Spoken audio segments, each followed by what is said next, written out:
themselves elite, not because they are enlightened, but because they are insulated, wrapped in legal armor, generational capital, and narratives engineered to make inequality feel like destiny. They do not rule with crowns, they rule with terms of service. Their instruments, lobbyists, and algorithmic weather, and they smile in public while privately negotiating futures, as if humanity were a portfolio with acceptable losses. They don't need conspiracy meetings because incentives align silently, and when incentives align, morality becomes a round in error in quarterly reports.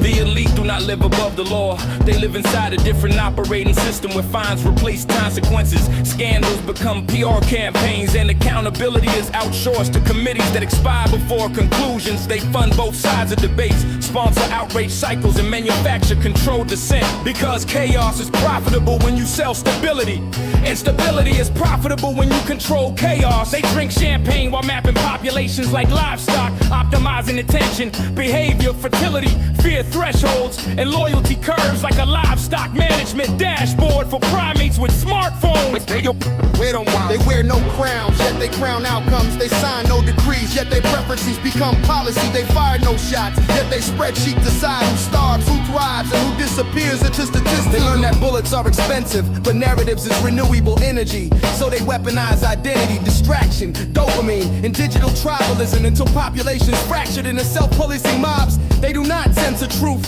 they drown it in content. They do not ban dissent, they monetize it, track it, and feed it back into predictive governance models. You think you argue politics? They A/B test societies like software builds, rolling out crises as beta features and measuring compliance as user engagement metrics. They print money, not because they are wizards, but because money is a social hallucination enforced by militaries and legal fiction. And they own the code that defines what counts as real, valuable, taxable, punishable. They privatize gains, socialize losses, and call it market efficiency while entire nations become leveraged. Assets in a game played by people who never visit grocery stores without security details. Debt is not a chain, it is a leash that teaches obedience while pretending to teach possibilities. They wear no crowns, yet they crown outcomes. They sign no decrees, yet their preferences become policy. They fire no shots, yet their spreadsheets decide who starves, who thrives, and who disappears into statistics. They replace priests with engineers, confession with telemetry, sin with policy violations, and heaven with cloud servers that store humanity's behavioral exhaust for eternity, or at least for monetization. They preach sustainability while flying private, preach equality while compounding inequality, preach transparency while operating behind NDAs, shell companies, and legal mazes designed by philosophers of concealment. They do not believe in God, but they believe in control, and control is the oldest religion with the most violent apostles. They control narratives, not by censorship alone, but by tempo, by deciding which tragedy trends, which hero is manufactured, and which villain is archived into algorithmic oblivion. Memory is manipulated through refresh rates, outrage cycles, and emotional whiplash. So history becomes vibes, and vibes become policy justification for tomorrow's budget allocations. They don't rewrite history books,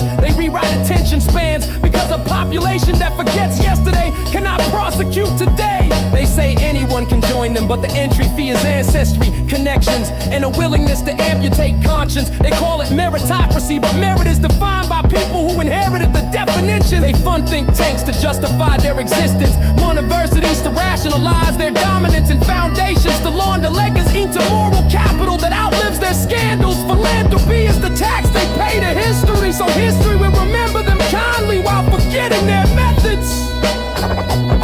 They wear no crowns, yet they crown outcomes. They sign no decrees, yet their preferences become policy. They fire no shot, yet their spreadsheets decide who starves, who thrives, and who disappears into statistical noise. They are not demons, not gods, not geniuses. They are incentives with faces, systems with egos.